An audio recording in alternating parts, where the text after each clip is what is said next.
everyone, my name's Andy and I'm the creator of Book of Skulls, and today I'm here to give you some insights into some of the key mechanics of Book of Skulls, Slayers of Eragoth. This video is going to be quite detailed in places and generally at a slower pace, therefore if you want to take a bit more bite-sized, please check out the other video here on the Kickstarter page. Before we get into it, and so I don't have to say this multiple times, everything you'll see today is from a prototype. Not the production prototype, but a combination of UK printed components, homemade components, and a couple of workarounds. After all, this is why I'm here on Kickstarter, as I'm trying to fund the production of the game. So first things first, what is an Eragoth? Eragoth is the continent where our adventure takes place, and here we have the 10 maps, levels, boards, whatever you want to call them, that each represent a different region of Eragoth. I wanted players to be able to come back to Book of Skulls as many times as they wanted and never play the same game twice.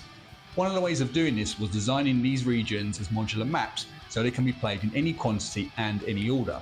The maps themselves are thematically different, and from a gameplay perspective, some offer unique twists on the Book of Skulls formula. Map selection will affect the length and difficulty of your game. As you can see, some of the maps here are denser than others, with the denser ones being the longest.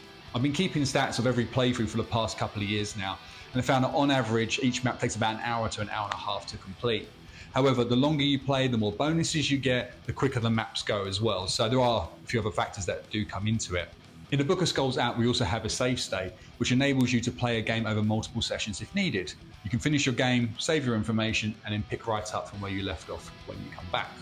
I come from a background of playing console games, so the Legend of Zelda series, Skyrim, Xenoblade series. So having a game with a big world and lots of maps was something that I was determined to do. Before launching the Kickstarter, some people said to me to withhold some of these maps and release them later as expansions, but I designed this game from the beginning with 10 maps and it didn't feel right to me to withhold content for later on. So take this as a show of good faith that I've included everything that I wanted to include for Eragoth in this game. If I decide to add something later on, that's totally separate from what I've done so far. So just to visualize map selection, let's take a look at a 2-map game, a 3-map game, and a 5-map game.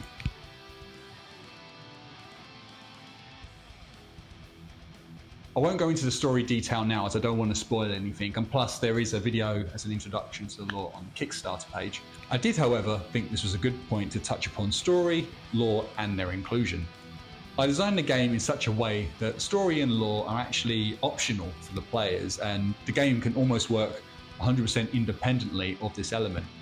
I understand we've all got busy lives and not everybody can become an Eragothan professor like I've become over the years. And as you'll see from your playthroughs, lore is implemented in an organic and a optional way. And if you want to enrich your playthrough further, it is there for you. If you just want to get to killing demons, then you can leave it for next time.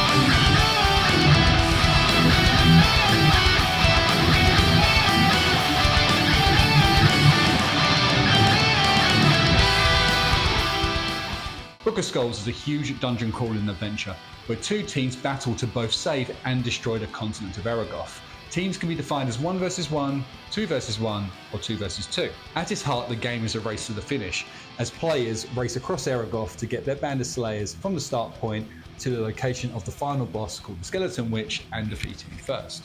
However, players cannot rush straight there, as in order to enter the Skeleton Witch's castle, they need to break a sealed enchantment. Now, this enchantment is broken by boss souls, which, as you guessed it, are the souls of bosses, and these are found all over Eragoth in dungeons and in strongholds. The number of boss souls needed is equal to the number of maps being played. So here we've got 3 maps, so each team would need to acquire 3 boss souls in order to enter the Skeleton Witch's castle. If we had 8 maps, they would each need 8. Book of Skulls is played through a series of overworld turns. Whilst controlling their slayers, players undertake a series of actions. Completing these actions completes an overworld turn. Each team undertakes 2 overworld turns as their slayers before they switch control of the board to the opposing team's slayers and then control the demon deck. Each team undertakes 2 overworld turns as their slayers before they switch to the demon. So let's give a quick example here. I'm controlling my slayers here. The opposing team on the other side of the table are just controlling the demons. After my 2 overworld turns are up, I'll control the demons and they'll control their slayers. This continues throughout the whole game. Navigation is the term for player movement. It's how players get from one side of the map to the other. Navigation is predominantly made by the use of a D6. And just before those thoughts enter your mind, your whole game is not based on the gods of RNG. Okay, so we'll talk about mitigation in a minute.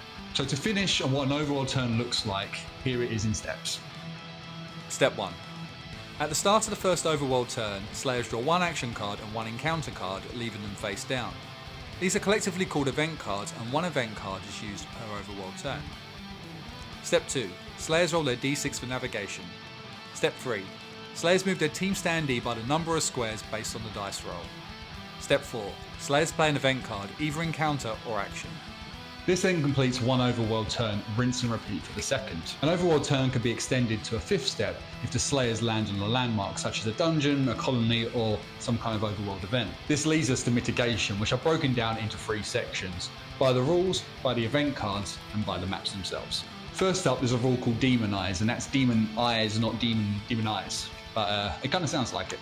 And this is where you can not roll a 1 on both of your overworld turns. So if you roll a 1 on your first turn, you roll it on your second, you'll keep re-rolling that second one until you have a value greater than 1.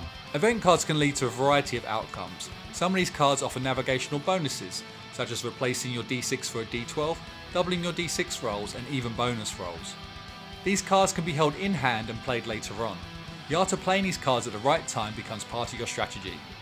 And finally by the maps, specifically the landmarks.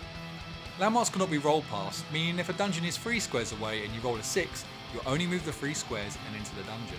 Landmarks act as obstacles until they've been completed by one team. This benefits both sides as landmarks hold essential resources for your slayers, and it also limits teams from getting too far ahead due to poor dice rolls, which keeps gameplay competitive. For extensive playtesting, I found that these 3 elements keep gameplay very competitive and keep a level of high stakes throughout. If you follow me on social media, you would have seen numerous games where it comes down to a matter of a couple of squares, and normally me losing actually as well, but it does come down to a matter of a couple of squares between the winning and losing team. Each landmark type has different mechanics. Whereas strongholds only feature a boss battle, dungeons also include additional challenges. Dungeons are typically built around the 5-room system, and within these rooms slayers will encounter bosses, traps, lore and dungeon puzzles. There are 40 dungeon puzzles split across 2 decks. 20 are classified as general and can be completed as a traditional scenario, and 20 are scenarios based around questions on the lore of Eragoth. The slayers have the option from which deck they would like to pick the puzzle from. However, completing a lore puzzle will give you an extra reward. Dungeon puzzle cards are sparingly used across the dungeons of Eragoth. You will go through many playthroughs without encountering these cards at all. Another way each playthrough will be different. The last thing I wanted to touch on in this section was a brief introduction to each map, and here it is. The once great forest of Havenwatch now decays under a curse. This land has been poisoned by the leader of the Dark Alrin, the demon called Gorgonoth. Leave the dry land of the continent for the Deadwater Isles.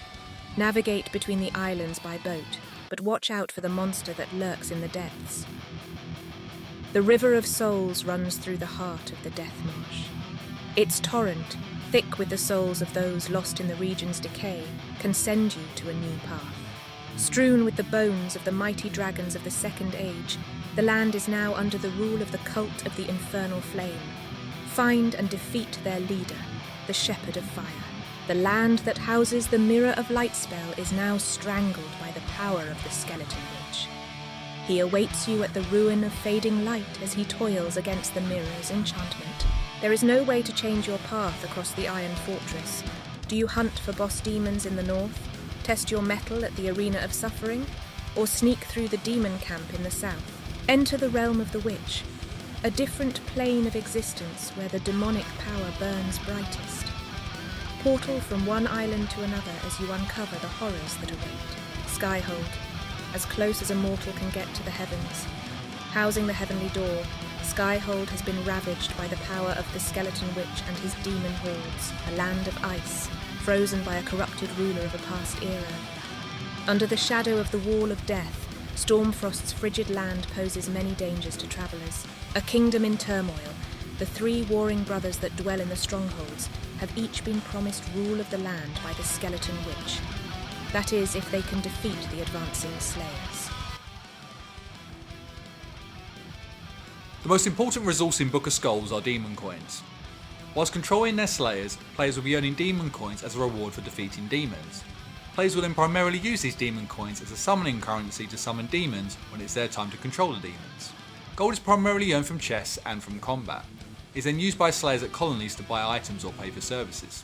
As touched on earlier, event cards that are held in hand become increasingly more valuable as the game progresses.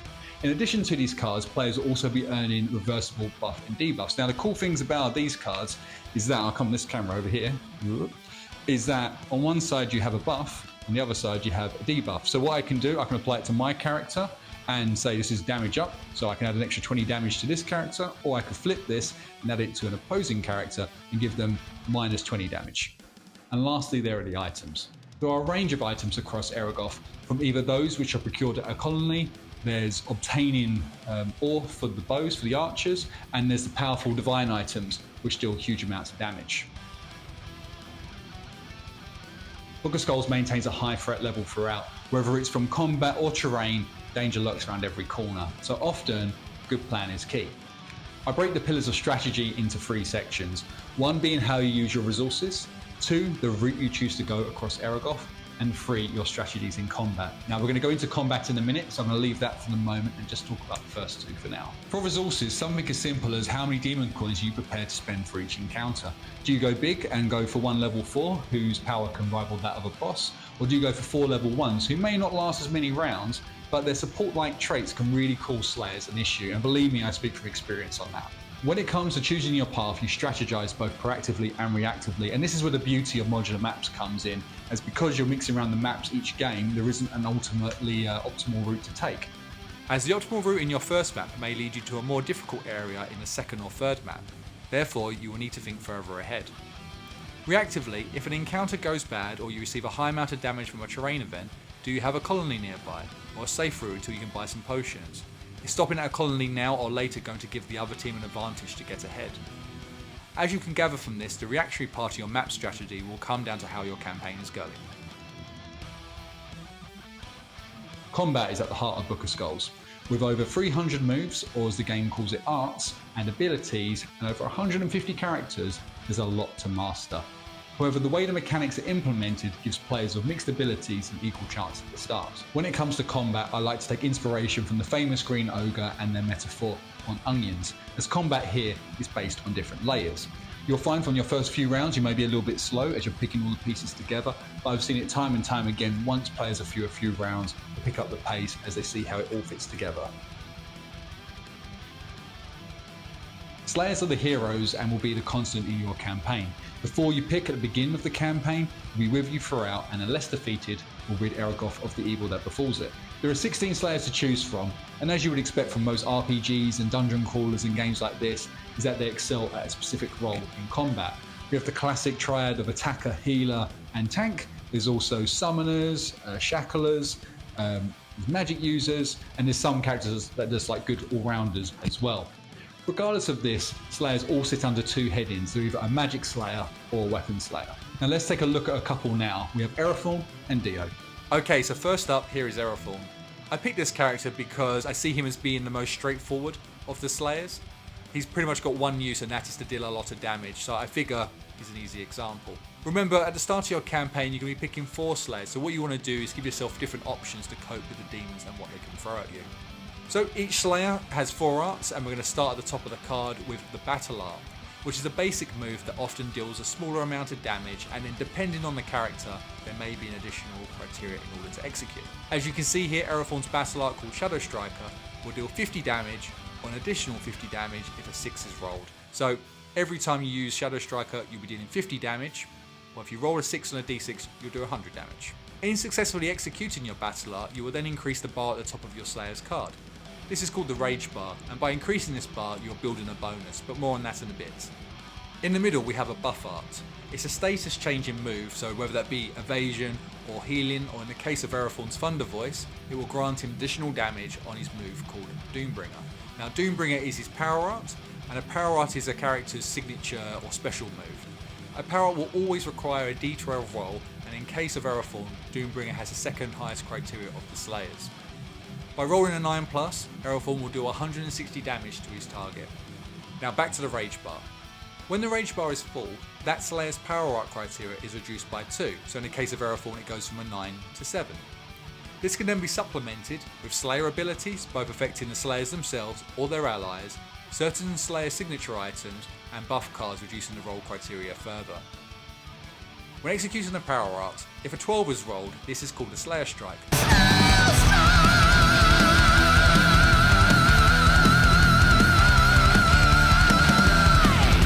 Book of Skulls version of a critical hit. What this gives is another attempt at the power art, so in the case of Erathorn, if a 12 is rolled, he will do 160 damage. Then he can immediately roll again. If a 9+ is rolled, then a further 160 damage is dealt. This is pretty much the only way a character can move twice in a round. To finish the moveset we have the elemental arts. These are executed using the elemental dice. Each character in Eragoth has an elemental typing for one of the 7 elements: Earth, Frost, Gloom, Inferno, Sands, Shadow and Light. In the lore of Eragoth, when executing an elemental art, the Slayers are casting their own element out. This is then fused with the element which they're summoning via the dice. If the damage number is positive, it is dealt to the target. If the damage is negative, it is then dealt to the Slayer due to a bad reaction.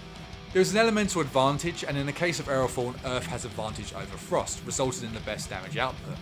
However, the opposite of this is Inferno, which will have advantage over Earth, dealing in the worst outcome. The other points to highlight on elemental attacks is that they contribute to the Slayer's Rage Bar and Power Art. In the case of the Rage Bar, they operate the same way as the Battle Art, and in the case of the Power Art, when executing the Power Art against an element which is weak to the Slayer's element, combine the Power Art damage with the elemental art of that demon's element. We'll take Erathorn again as an example. Doombringer will do 160 damage to Earth, Inferno, Gloom, Sands and Shadow demons. However, it will do a further 80 damage against Frost demons, making the damage 240. Elemental typing is something you want to consider when picking your Slayers, as although you do not know what demons you will face from the encounter cards, you can use the map to determine what bosses await you. The eyes and flames of the dungeons and strongholds reflect the element of the boss that's inside. Lastly, all Slayers have an ability, which is either passive or requires a criteria to take effect. In the case of Erathorn, he will simply do more damage to goblins, which is the type of demon. Another example, in the case of the healer Meadow, their healing power increases when they're under 100 HP. Secondly, here is Dio. Legally I have to say he has no relation to the singer, and there's no character art yet. However, of course, he is a bard. Dio's role is an all-rounder. His HP is higher than that of the average Slayer, making him a tank. However, he also deals damage, heals his fellow Slayers, and can stop the target from moving. Dio's battle art, Lyrics of the Damned, will always deal damage to a single demon. However, by rolling evens, the art will deal damage to all demons. His buff art, Wall of Sound, heals his fellow Slayers by 50 HP and reduces the next wave of demon attacks by 30. His power art, Blood Hymn, deals 75 damage to one demon, and this demon will need to meet a criteria to move in the next 2 rounds. His elemental typing is Sands, which has advantage over Shadow, therefore adding 80 Shadow damage to make it 155 damage against Shadow demons. His ability, Primal Scream, increases his damage if his team moves first in combat. As I mentioned earlier, some of the Slayers are summoners. Both Slayers Lydia and Emil have access to an additional 3 cards, collectively called Conjurations. Lydia, who can summon the defeated leaders of the Cult of the Infernal Flame, and Emil, who is a junior scroll keeper who can summon the 3 incantations. Although both Lydia and Emil's Conjurations work differently, in both cases the Conjuration card takes the place of the Slayer, giving you access to another set of arts and options. There is no traditional leveling system in Eragoth. Instead, there is leveling by items or the intermittent leveling system. So to start with the items, each Slayer has a signature item granting them a permanent stat change. In the example of Gogin here, he gets an even bigger shield to stop demon attacks. Archers have a bit more of a traditional system. By obtaining ore from chests and bosses, archers, Raven and Rose can improve their bows, starting with their metal bow, to the heavy metal bow, to the black metal bow, and into the death metal bow. For intermittent leveling, during the campaign Slayers will be trying to summon a Guardian, a warrior of the heavens whose stats dwarf that of a Slayer. There's a nice bit of concept art here showing a Guardian once it's been summoned by the Slayer Ava. Once summoned, a Guardian replaces the Slayer in combat for the remainder of the current encounter and the next. There is an ability which will give a chance of extending this to further encounters, but once your Guardian's time is up, you revert back to your Slayer. HP is shared between your Slayer and your Guardian, so there's always danger to your Slayer, so you'll need to think ahead and protect them even whilst they're inactive. Just as a comment here, another strategy of the game is how you spend demon coins whilst the Guardian is active. Do you spend little because you think your demons will get annihilated, or do you go all out and try and defeat the Guardian so it cannot be resummoned later? Continuing on with the Guardians now, a Guardian's card is placed behind its Slayer. Before moving in each round of combat, the Slayer rolls the Spirit dice. This is in hope to collect spirits that are required by your Guardian's Spirit box. Essentially what you're looking for is a full house in this game of Slayer Bingo. Once completed, immediately switch to your Guardian and move. And here's an example of a Guardian. This one is Ray, who is the most powerful character in the game. Ray can deal up to 500 damage with Spear of Light, increasing to 600 damage against Shadow Demons, and that's before applying any additional buffs. And if I recall, I believe the maximum you can do is around about 1000 damage. Guardians also have an art called Sacrifice. This is where the Guardian fully exhausts their power. This art deals the combined damage of the Slayer's battle art and power art. Sacrifice is best used when times turn desperate, as although it will do a huge amount of damage, this will defeat your Guardian and bring back your Slayer with low HP. The Guardians were designed this way for two reasons. One, because it's just really cool doing high amounts of damage against the bad guys, and two, because they come and go, getting a Guardian at a pivotal moment in combat can really save your campaign, give players a boost, especially if it's against a powerful boss or indeed the final boss.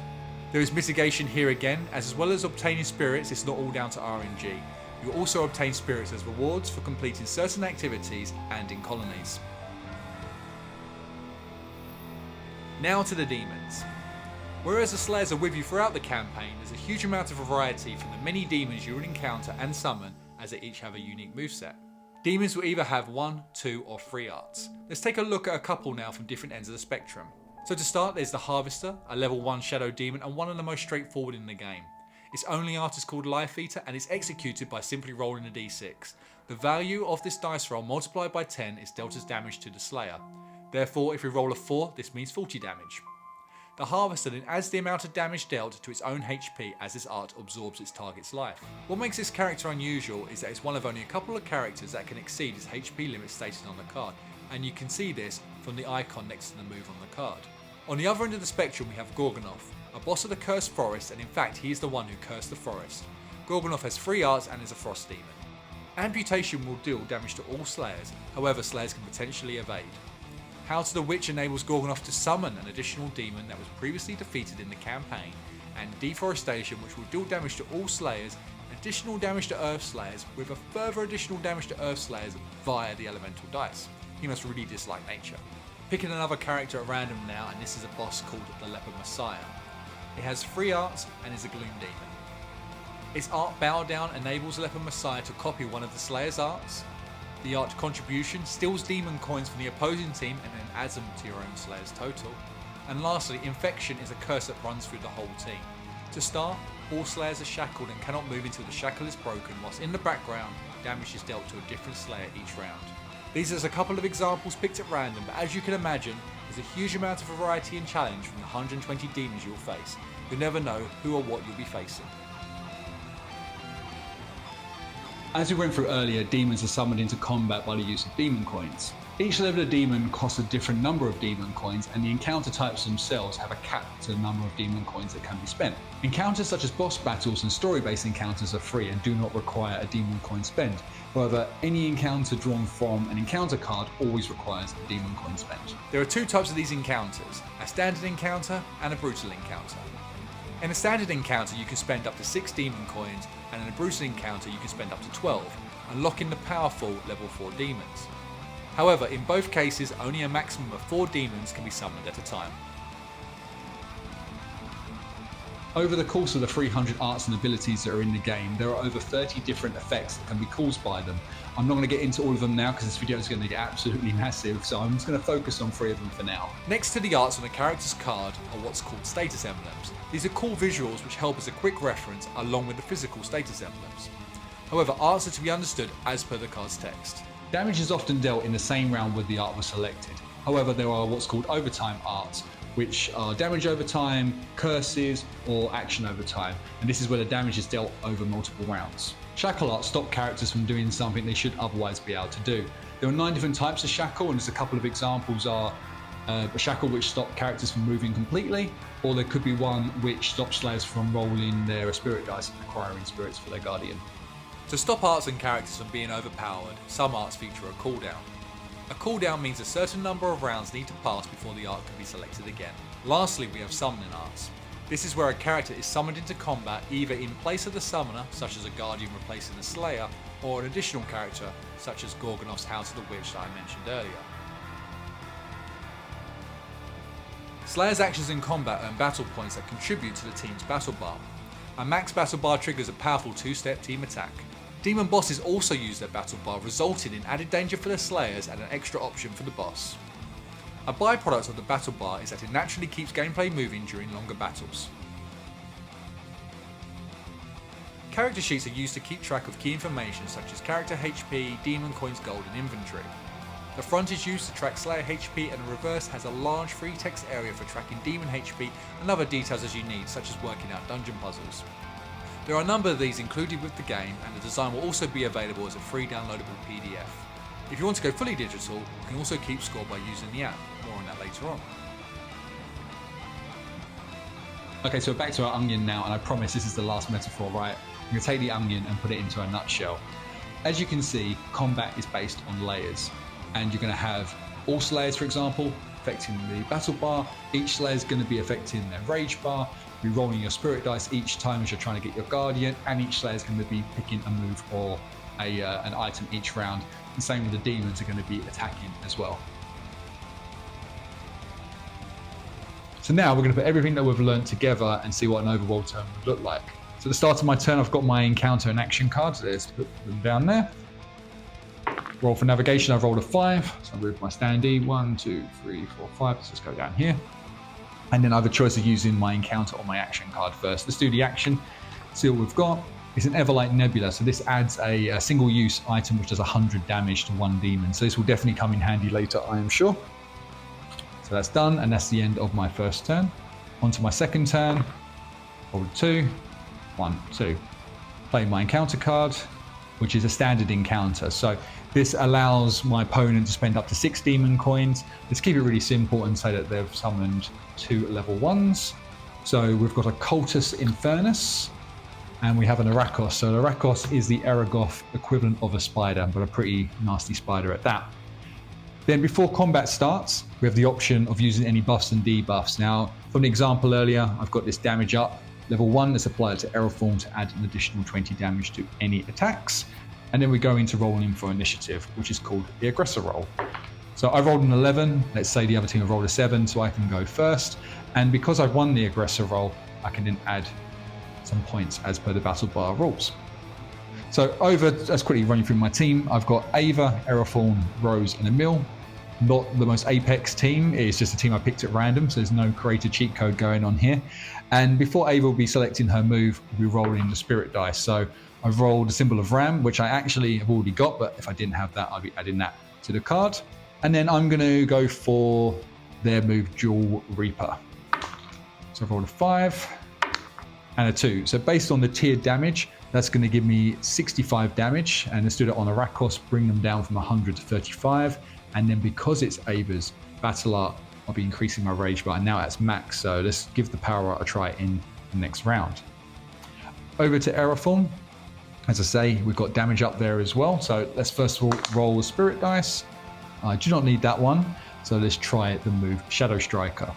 The Shadow Striker will do 50 damage regardless, plus the 20 that I've got here with my damage up. Let's see if we can get the extra, and I do, so 6. So that's going to be 120 damage. Let's do it all on Eragoth. That's thoroughly defeated now.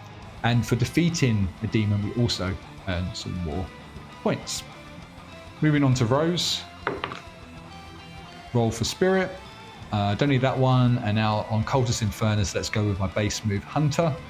And based on my roll criteria, do a certain level of damage. So I've rolled a 4, which is graze damage. So it'll be 20 damage to the Cultist, brings them down to 115.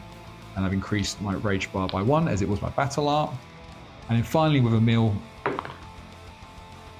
I don't need that spirit. but let's do their base move Spark, which has no additional roll criteria of 35, so it's another 35 damage done to Cultist in Furnace. And I'll be moving up my Rage Bar as well. Round to Cultist in Furnace, they have 2 arts to pick from. Let's go with Dagger. This is a nice straightforward one, 35 damage. Let's do that back to Emil actually, why not? 35 for 35, which will bring Emil down from 300 damage down to 265. Back round to Ava. Before we pick our move, we roll in our Spirit Dice. We need this one. So it's added. And then because my Rage Bar is full, if I attempt to go for Falling Start, it will reduce my roll criteria from 7 down to 5. So let's use the bonus and roll a dice. It's a 12. Okay, so I didn't need the bonus in the end, but this has also led on to something else. So I'm going to do 120 damage because I've succeeded, or 5+ in this case, it would have been a 7+. That's 120 damage, which has defeated Cultist in Furnace. But because I've rolled a 12, this has also unlocked the Slayer Strike as well.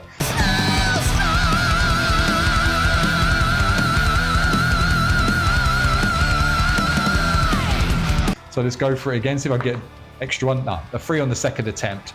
But if I'd rolled a 5+ because I had the bonus, that would have been a further 120 damage. So that would have been great. So we defeated both of them, and now we're going to be increasing our bar some more. So 4, executing my power up, we increasing the bar by another 3, and then because I defeated another demon, we're going to buy another 5. So I've actually managed to max out my battle bar within a round and a bit of combat. Now, there's a very good round that we had there. If we were playing a more challenging set of opponents, this would be a really advantageous place to be in, so we can now unleash a full team attack. But anyway, that concludes my turn. We'll be burning these cards, and it'll be over to my opponent to have their turn. I've covered Demon Coins and Gold already, which are the standard rewards for defeating non-boss demons. Defeating bosses doesn't result in Demon Coins and Gold. Instead, Slayers receive 7 rewards, the most important of these being Boss Souls, which is a prerequisite for reaching the end of the game, and the Slayer's signature item, which acts as a permanent upgrade. The Divine items I touched on earlier are often rewards for going out of your way, completing side quests, or the optional landmarks. So you never know, maybe it'll pay off to head into that ominous looking cave. Colonies is the collective term for cities, towns, colonies and non-hostile camps across Eragoth. In colonies, the players that are currently controlling the demons can spend gold earned during their campaign. There are a number of actions your slayers can take advantage of at colonies, from buying new items, obtaining spirits, to hiring or swapping new slayers to aid you in the next leg of your journey. This section will showcase some of the highlights from the Book of Skulls app. The app came into existence as a place to store the soundtrack and additional information. However, it has developed into something far greater than this now, and I'm delighted to show off the progress and how it can enhance your experience. Just before we go any further, the app still is in development, therefore certain bits like the icons, assets and game music, for example, will be updated. Here we have the home screen, which acts as a central hub. Here you can access the interactive maps, the Slayer information, Beastry for the demons, the tracker which we'll come back to in a bit, the soundtrack, the manual if you want to use the electronic version, and further information about the land of Eragoth. So we're going to go into the map section, and here you can access any of the 10 interactive maps of Eragoth. The interactive maps guide players for the different regions and landmarks of Eragoth, the same way a physical walkthrough would. For those who prefer the analog approach, there is a physical rulebook in the game and a stretch goal for the physical walkthrough book. Going into the Cursed Forest now, we can actually hear a demo idea I had for the overworld theme for this area. You can scroll and pinch focus like you would with your other favourite apps. Clicking onto an icon like one of the dungeons here gives you the walkthrough for that dungeon. Going into the boss battle opens up an electronic version of that boss's card for if it's not in front of you, and here you also start their battle music. Having the app be easy to use and not a distraction during gameplay was absolutely essential, and I feel like this has been achieved brilliantly in its current state. Clicking the X backs you back out and you can swipe back to the map selection screen. We live in an increasingly busier world, so we wanted to make sure no Slayer has to cut their game short. Whether it be that you've run out of time in your session or you want to play campaigns over multiple sessions, the tracker has you covered. Here you can add which Slayers are on your team and record their stats. You can plus minus HP as needed and also claim items that you've got for your save state. Once you have it all, you can save and come back to Slay another day. Also, if you wanted to go further and completely ditch the pen and paper approach, you can record all of your live stats here instead. Now to the standalone audio player. As mentioned earlier, going into an encounter will start the battle music. However, you can also select which songs you want to listen to in your own time. Here you can also adjust the volume. However, as we know, heavy metal has to be played at maximum volume. Okay, so we've made it to the end of the video now. Thank you if you watched it this far, and I hope you like what you've seen. The future is unknown to us all, but I'm hoping by the time you've seen this video that the total's going up and it's nearly funded, or it's funded, or who knows, let's hope, and I've reached this monumental goal. These last 5 years have been a really wild ride, going from scraps of paper to what it is now, even in a prototype state, and of course we're going to get better when it goes to being a production game. I've met so many amazing people, I've learned lots of new skills. This game kept me sane during the pandemic, and it's been great for my mental health in general, actually. And most of all, above everything else, I made the game that I wanted to make. My plan is to release another 4 games in the series. I've already got huge amounts of notes and different spreadsheets on characters, maps, moves, you name it. It's extensive of where to take both not only the story and the lore, which is very exciting, but also visually and with the gameplay mechanics as well. Lots of cool things I want to try out. But ultimately, it's all dependent on this game being funded. At some point with Eragoth, I had to say, this is the continent, this is the game. There's so much content here anyway, it'd be difficult to squeeze anything else in, to be honest, but you've got to draw your line in the sand and say this game is finished. I'll save my thanks for something more official. Hopefully once the game has been funded, you never know, maybe this game has already been funded by the time you're watching this message, but who knows. But regardless of that, even if the game raises £1 or £1 billion, it's more fingers than that for billion, I want to say thank you to a few people for getting the game to this stage. George for making the app from scratch. It's absolutely incredible what he's achieved there, and it's really cool what he's got for down the road for a phase 2, which we'll talk about when the time comes to it. And also for George being there since day one, so thank you for that and all the support you've given me. Pill, Danny, Jack and George again for being the core playtesting group, for helping me balance this game, because there's so many characters and so many moves. Trying to get this all to work in a harmonious way, so much playtesting was needed before it could be released into the wild for people to have a go on it. So thank you guys for that. I'm forever in your debt for that. And last by no means least, my wife Amy, who has supported me since day one on this, and I can't imagine what that's been like to have me and have all this stuff everywhere all the time. Thank you so much for your support. I definitely couldn't have done it without you and given me the belief to proceed with it. But anyway, now this is definitely the end. I hope you found this video useful. If you have any questions, message me here on the Kickstarter page or on one of the social media channels. And hopefully future me is going to fade me into darkness, as I have nothing else left to say apart from, if you back the game, thank you so much for doing it. If you're on the fence, all I can say is, I've tried, well, this is the most I've tried at anything in my whole life before. Thousands of hours it's taken to get this game to this stage, and I really could not have tried harder to do it. And lastly, if the game wasn't for you, thank you for checking out my video. If you wouldn't mind forwarding this to someone who may enjoy it, that would be greatly appreciated. Okay, now future me is going to fade me into darkness. See you next time.